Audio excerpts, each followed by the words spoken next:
Em nome do Pai que me criou, do Filho que me resgatou e do Espírito Santo que me santificou, divina vontade, reina na minha vontade. Ó minha mãe, eu te amo e tu me amas, dá-me um gole da divina vontade para minha alma.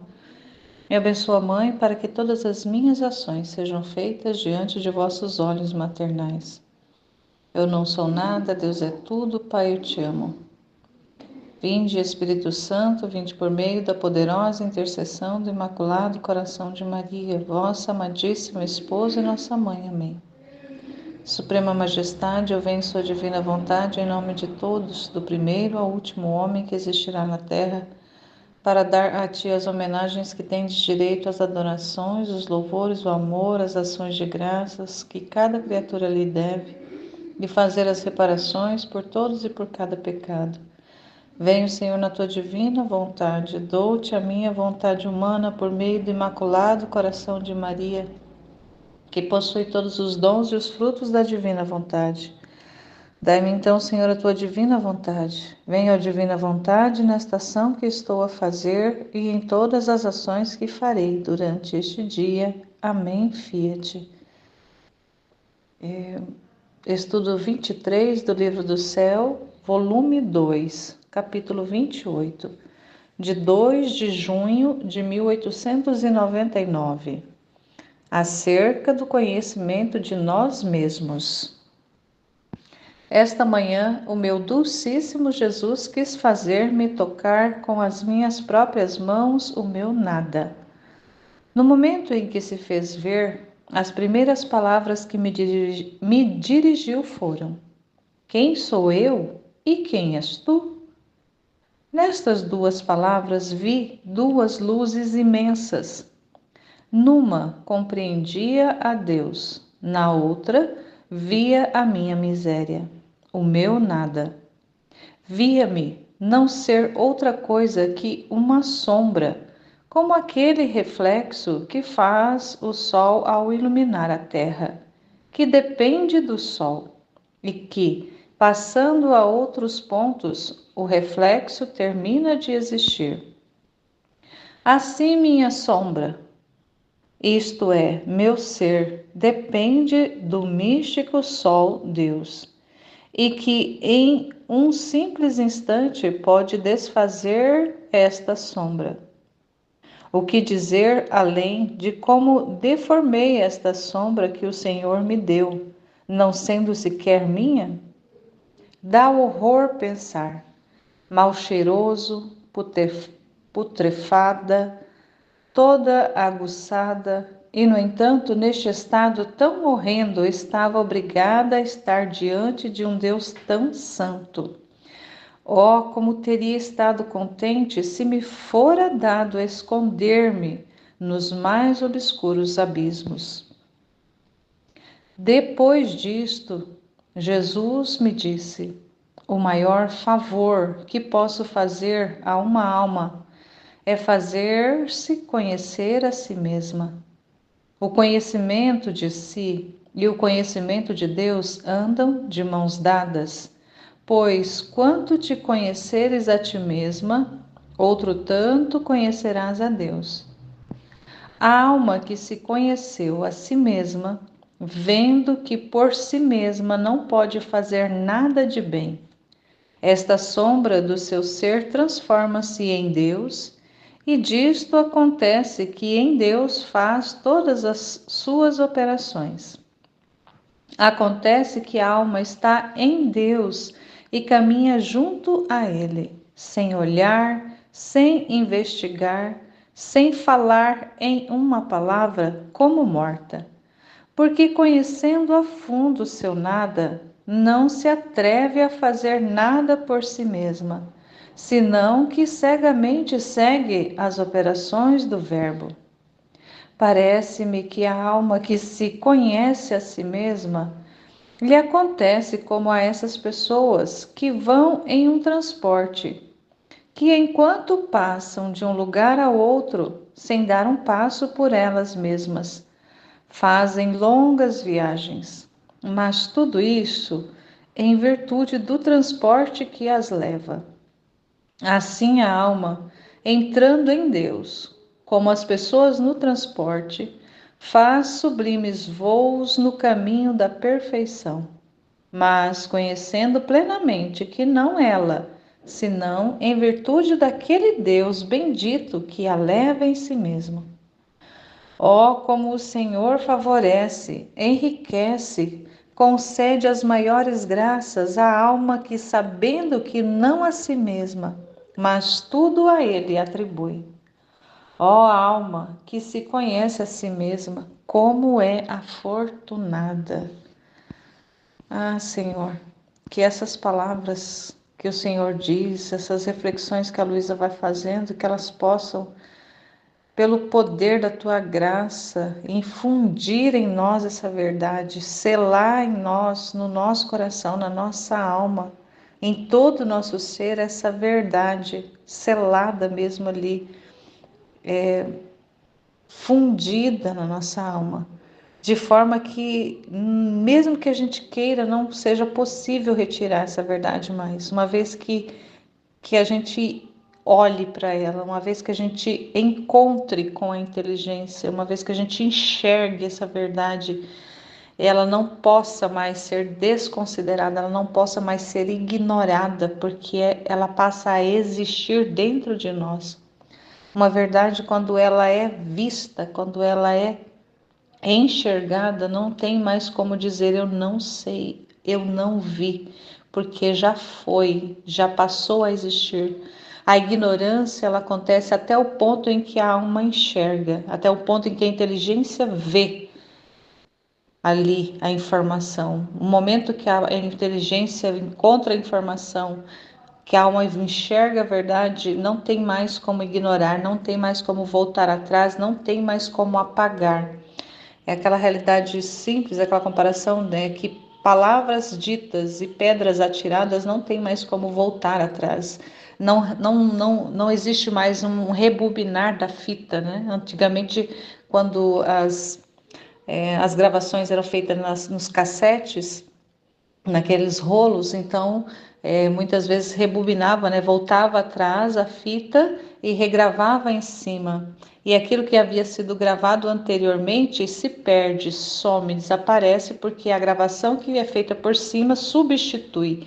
Mas na realidade do conhecimento, na realidade espiritual, não existe mais rebobinar a fita, não existe mais apagar um conhecimento já adquirido, não existe mais apagar uma verdade revelada, não existe mais apagar algo que a nossa inteligência, que os nossos olhos viram, que os nossos ouvidos ouviram, que o nosso coração sentiu, que a nossa inteligência captou, a nossa alma entendeu, compreendeu, abstraiu. Não tem mais como voltar atrás. Então, que essa verdade hoje, Senhor, penetre.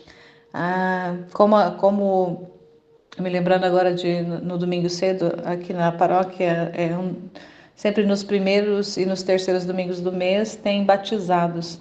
Então, as palavras que o padre fala lá na hora que ele coloca o óleo santo no peito da criança, né, ou do adulto no momento do batismo, ele fala, né, que este óleo penetra em seu peito, assim como Cristo penetra em sua vida. Então, que essa verdade ela penetre dentro de nós de forma que seja impossível ser retirada. Então, conhecimento de si mesmo, como que se dá isso? Entender, né? Ela compreendeu aqui que ela, né, que ela queria, né, fazer essa experiência. E Deus, né, Jesus veio, né, docemente Jesus veio e fez tocar, né, com as próprias mãos o nada dela, mas fez com que a Luísa tocasse com as próprias mãos dela. Então ele deu essa graça para ela enxergar, para ela ver o nada, para ela ver ali, né, a grandeza de Deus e o nada que ela era. E nesse simples, né, nesse simples tocar ali, ela ela compreendeu, né? Ele falou, né, apenas uma frase muito curtinha: quem sou eu e quem és tu? Ele fez essa simples pergunta para ela, mas uma pergunta que parece ser simples, mas é uma pergunta muito profunda, muito complexa, cheia de significado. E ela foi compreendendo o significado. Então ela fala aqui que viu duas luzes imensas. Numa luz ela compreendia quem era Deus, e na outra ela via a miséria dela. Então, que a gente também possa meditar, né, ruminar essa pergunta de Jesus, né, ele fazendo hoje para nós: quem sou eu? Quem és tu? Né, ele dirigindo para nós. Na época, ele dirigiu para a Luísa, hoje ele dirige para mim e para você: quem sou eu? Quem é você? Então, que nós meditemos a respeito disso e compreendamos, né, a imensidão de Deus e a pequenez nossa, o poderio de Deus e a nossa miséria. E ela vai dando aqui exemplo da sombra, né, do sol, da sombra, mas independe dos exemplos que ela dá, que é para ela tenta aqui explicar o que ela compreendeu, mas que realmente nós possamos compreender a grandiosidade disso, do conhecimento de si, né, do quão horroroso é o nosso ser fora de Deus, né? Ela fala que dá horror de pensar como que é mal cheiroso, podre, né?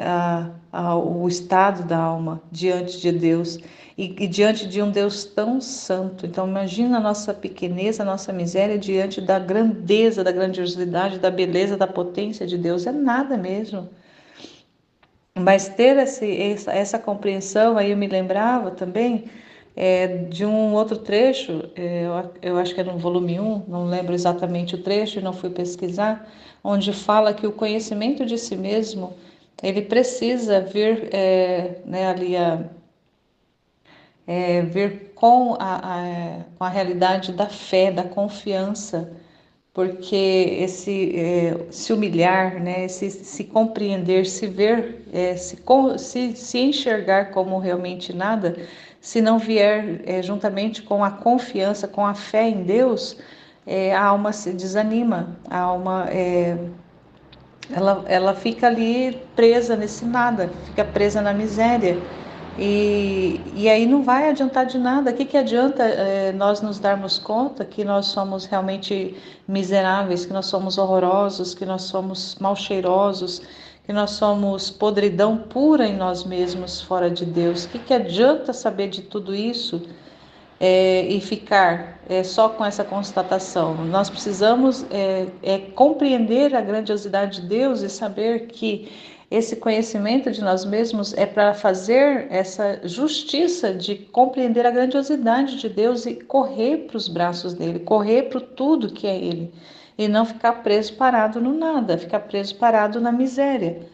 Então, se a gente só, né, por isso que Deus é tão bom, tão maravilhoso, que Ele dá, ao mesmo tempo que Ele dá a compreensão do vazio, do nada, Ele dá a compreensão da imensidão, do todo, da beleza, da grandiosidade, da potência que é Ele.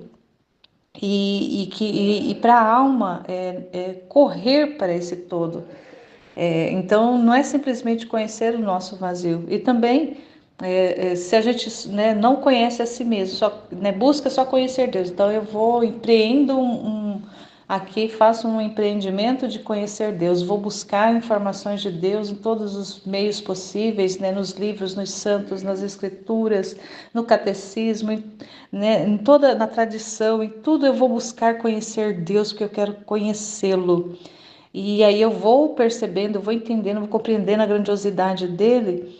E só que aí o que vai acontecendo se eu não caminho junto com esse conhecimento do meu nada, eu vou tentando ser igual a ele. Eu vou tentando, com isso, eu vou tentando me igualar a ele. E quando eu percebo que eu não consigo, eu vejo que ele vai ficando cada vez, quanto mais eu vou conhecendo ele, mais distante dele eu vou ficando. Então, é um conhecimento desgarrado da verdade também, do meu nada, e desgarrado da fé e da necessidade de estar nele. Então, se eu vou correndo para ele e sem entender também dessa necessidade que eu tenho dele, eu vou colocá-lo cada vez mais distante de mim, né? Cada vez mais longe, porque eu vou percebendo que eu não posso alcançá-lo. Então, isso também é perigoso. Então, por isso, dessa necessidade de fazer essa caminhada de fé mesmo, de confiança, assim, de saber realmente, né, de se alegrar de saber-se nada, de, dessa realidade, dessa informação, nos trazer alegria ao coração. Nossa, como que realmente eu não sou nada, e como que eu preciso de Deus, e como que Ele está disponível para me preencher, para me completar, para nesse vazio, nesse buraco que Ele deixou em mim quando Ele me fez, quando Ele me criou, para querer que Ele preencha esse vazio, para querer realmente ser toda nele. Então, o ser humano, quando ele é fora de Deus, ele é só essas misérias que a Luísa relata, né? E, e quando o ser humano é em Deus, ele pode ser maravilhoso, como ele vai falar lá no final. Ó alma que se conhece a si mesma, como é afortunada, porque ela vai compreender que o Senhor a favorece, a enriquece, concede as maiores graças para essa alma. Mas quando essa alma ela é revestida dessa confiança, dessa fé, que é preciso que todos os dias nós nos alimentemos, porque a fé, né, no trecho também que a gente já estudou sobre isso, fala que a fé é Deus. Então, e essa fé ela precisa ser alimentada dia após dia, todos os dias ela precisa ser alimentada. Ela é um dom de Deus, mas que precisa ser exercitado, precisa ser alimentado, precisa ali todos os dias ser retomado. Não é algo que simplesmente, eu recebi o dom da fé, pronto, acabou, tá feito. Não, é algo que vai sendo todos os dias, porque é vida, porque Deus é vida. Então, se a fé é Deus, essa vida ela é contínua, ela é dinâmica, ela ela é operativa, ela vai acontecendo momento após momento. Então a gente precisa caminhar nessa confiança. E, então, voltando aqui novamente no trecho, né, para poder pegar um pouquinho mais aqui do que o Senhor fala, para essa compreensão ficar mais selada dentro de nós, né? Vou até retomar aqui a leitura, porque é tão maravilhoso que o Senhor vai falando, né? Então, vou retomar aqui do começo mesmo aqui, né? Ela via, né, o docíssimo Jesus que quis fazer tocar com as minhas próprias mãos o meu nada. No momento em que se fez ver, as primeiras palavras que me dirigiu foram, né, quem és tu? Quem sou eu e quem és tu? E nestas duas palavras vi duas luzes imensas. Numa compreendi a Deus, na outra vi a minha miséria, o meu nada. Via-me não ser outra coisa que uma sombra. Nós somos sombra diante de Deus. Nós somos essa sombra que desvanece se o sol mudar de posição. Então, nós precisamos ficar sempre focados né, ali na constância, nessa imutabilidade, para nunca essa sombra se desfazer porque a luz se retirou. Porque se a luz se retira, a sombra se desfaz. Como reflexo que faz o sol ao iluminar a terra, que depende do sol, e que passando a outros pontos o reflexo termina de existir. Então, ficar sempre sob esse reflexo de Deus, sobre essa ação de Deus, sobre esse agir de Deus em nós. Assim, minha sombra, isto é, meu ser, depende do místico sol Deus, e que em um simples instante pode desfazer essa sombra. O sol muda, né? Na verdade, é a Terra que muda de posição. Então, se né, nós pensarmos aqui que nós somos essa Terra e o Sol é Deus, né? Fazemos essa comparação, a Terra ela gira, né? A Terra ela modifica, ela sai, ela vai se movimentando. Então a Terra é que movimenta, o Sol está parado, o Sol não, o Sol é sempre o Sol é sempre no mesmo lugar, o Sol não se move, o Sol não sai do seu posto.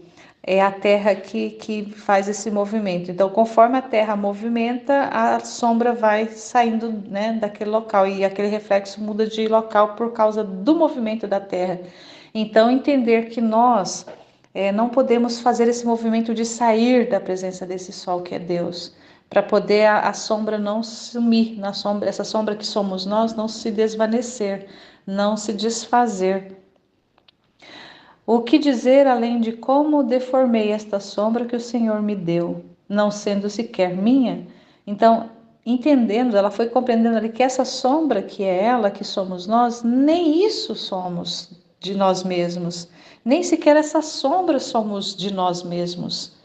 Então, nem nós entendermos que somos sim miseráveis, pequenos, limitados, mas nem mesmo isso nos pertence. Nada, nada, nada nos pertence.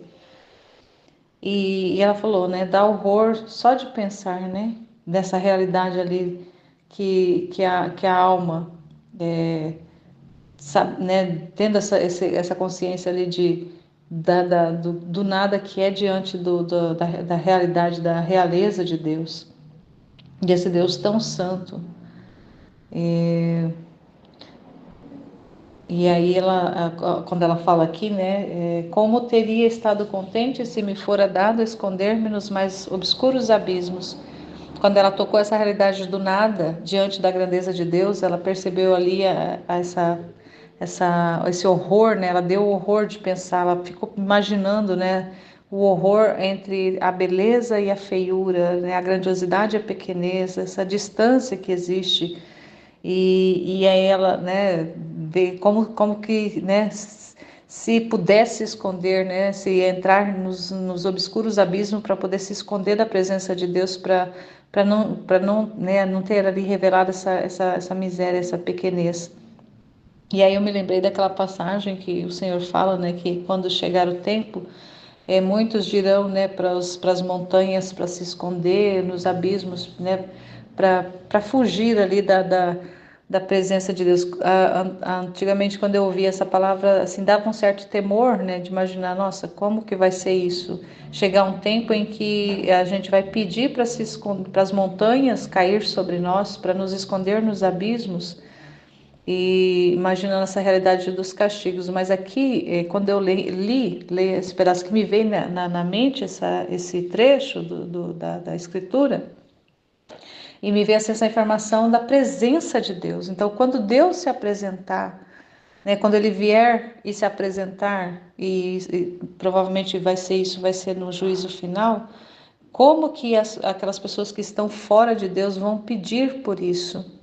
Hoje muitas pessoas estão construindo, né, os seus bunkers para poder se esconder das catástrofes, das guerras, das coisas que estão por vir, prevendo, né, tentando ali se preservar, guardar a sua vida, né? Procurando salvar a sua vida. E o Senhor fala, né? Quem procura salvar a sua vida irá perdê-la. Mas quem perde por causa dele, por causa de Deus, vai ganhar. Então, ele está se referindo à vida eterna.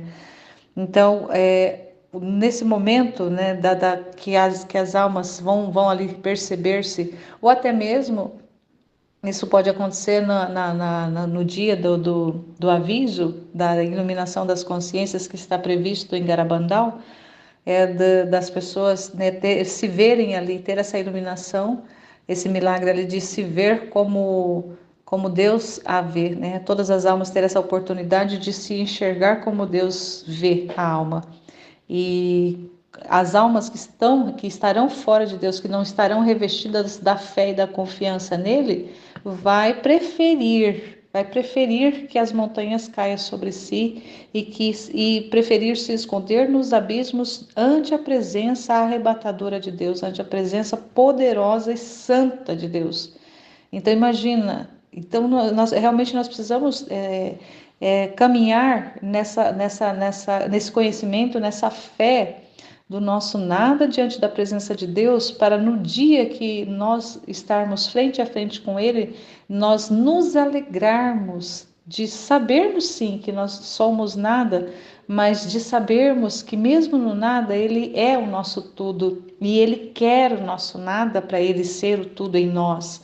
Então isso será causa de alegria, isso tem que ser causa de alegria para nós. Então, e isso vem por meio da fé e da confiança nele. para não corrermos esse risco, né, dessa sombra se perder, dessa sombra se desfazer e querer se esconder nos abismos, para não ver Deus, para não ver a sua presença, para não ver a sua santidade, para não ver a sua glória, para não ver a sua majestade, que vai ser arrebatadora, que vai ser aniquiladora das pessoas cheias de si mesmo. Então, por isso é imperioso mais que tudo esse esvaziamento, esse esvaziamento de nós mesmos e esse preenchimento de Deus em nós, para que a presença dele seja para nós motivo de alegria e não de horror, e não de tristeza, e não de querer fugir, e não de querer se esconder. E aí depois ela, né? Depois disso, Jesus me disse, é aí que Jesus vem falando, né? Ele falou lá só aquela primeira frase, é que ele vem falando mais coisas. O maior favor que posso fazer a uma alma é fazer-se conhecer a si mesmo. Então, tornar a alma conhecedora de si própria é um favor grandioso que Deus dá para a alma. É o maior, ele fala que o maior favor que posso fazer a uma alma é de fazê-la conhecer a si mesma. Então, Senhor, alcança para nós, para cada um de nós, esse favor grandioso de fazer-nos conhecer-nos a nós mesmos, de nos ver. Eu desejo, Senhor, profundamente conhecer-me a mim mesma, conhecer-me a mim mesma, porque muitas vezes quando eu toco algumas realidades das minhas limitações e das minhas misérias, eu tendo ao desespero, eu tendo a desconfiar de vós, e não naquela realidade do texto que nós meditávamos naquele vídeo estudar para a sua santidade ser confirmada, que falava lá do conhecer, para poder ali realmente se firmar esse desejo de ser de Deus. Mas conhecer na confiança, conhecer com confiança. E o conhecimento de si e o conhecimento de Deus andam de mãos dadas. Então, ao mesmo tempo que nós vamos conhecendo as limitações e as misérias, caminha junto, de mão dada, no conhecimento de Deus, da grandiosidade dele. Então, precisa ter ser essa via de mão dupla, eu conheço a Deus e conheço a mim mesmo.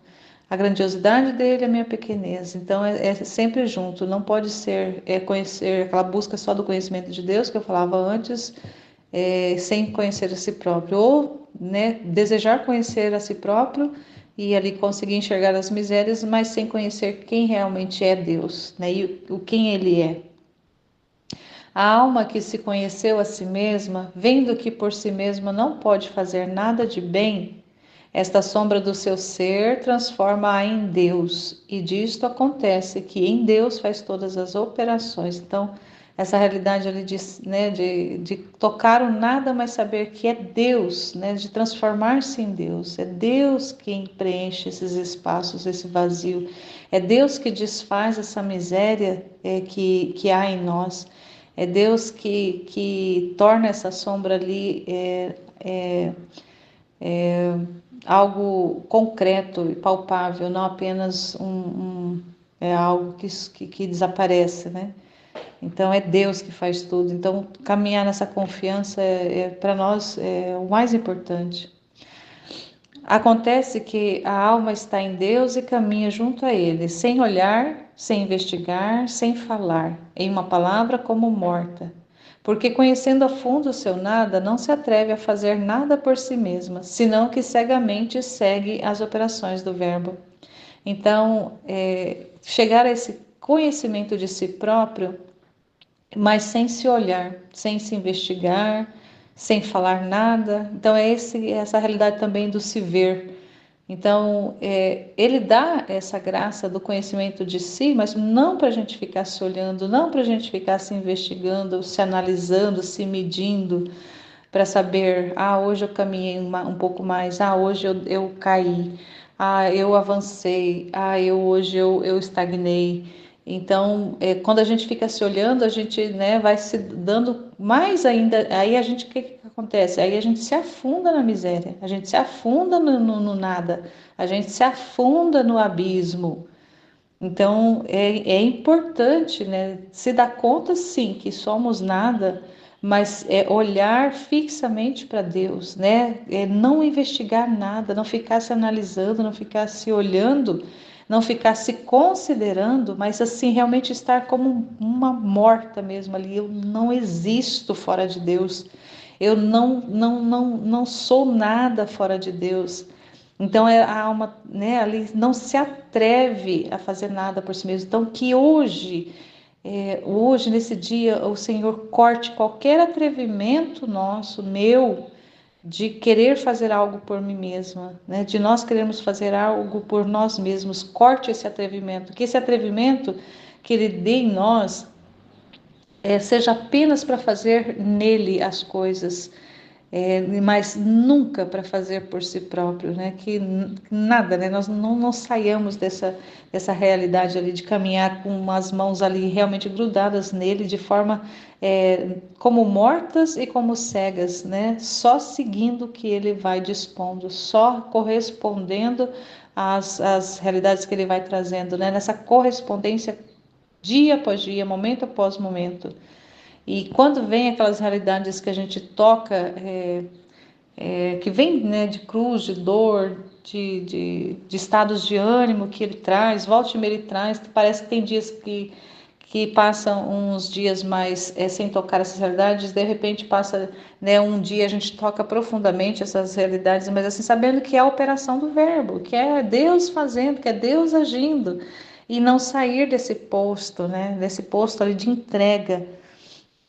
E como que isso é importante? E assim, a Luísa, né, vai fechando ali, né? Assim a alma entrando em Deus, como as pessoas, né, ela vai dando um exemplo lá do transporte, que a pessoa que está em Deus é como aquelas pessoas que entram no transporte, que o transporte conduz, né? Então, seja lá um trem, seja o ônibus, seja o carro, ou mais ainda um avião, quando a gente entra nesse meio de transporte, a gente não anda, a gente senta e o transporte é que leva. Então, que nós possamos chegar nesse ponto de entrar em Deus, descansar em Deus e deixar Ele nos conduzir, Ele nos levar e alçar esse voo nele, para aquelas coisas, para aquelas realidades, para aquelas circunstâncias que Ele quer nos conduzir, que Ele quer nos levar, que Ele quer que nós trabalhemos. Então, Ele fazendo em nós, Ele agindo em nós. Então, realmente que Ele seja esse avião, que a gente embarque nele e que Ele nos conduza para onde Ele quiser e nos faça tocar o que Ele quiser, nos faça realizar aquilo que Ele quer. Porque, voltando aqui, o Senhor, né, só para confirmar, para fechar aqui, né, como que o Senhor favorece, enriquece e concede as maiores graças para a alma, que sabendo que não é nada em si mesma, que tudo depende de Deus, né? Atribui tudo a Deus. Então tudo é Deus, tudo é Deus. É Deus que está dispondo tudo, é Deus que faz tudo, é Deus que permite tudo, é Deus que quer tudo. Então a gente só corresponde e e nós vamos, né, nos dando conta mais e mais que somos almas afortunadas por estarmos vivendo esse tempo, por estarmos compreendendo essas verdades, por estarmos adentrando nesse fiat divino, estarmos entrando nessa vontade divina, operadora de todas as coisas, e deixar que ela nos conduza, que ela nos leve, né? Ser assim realmente essas almas dentro de Deus. Ele é o nosso, né? Ele é as nossas asas, ele é o que nos conduz, ele é o que nos leva, é o que realmente faz todas as coisas, e a gente apenas está ali correspondendo. Que então nesse dia essa verdade mais uma vez seja selada na nossa alma definitivamente. Amém, Fiat.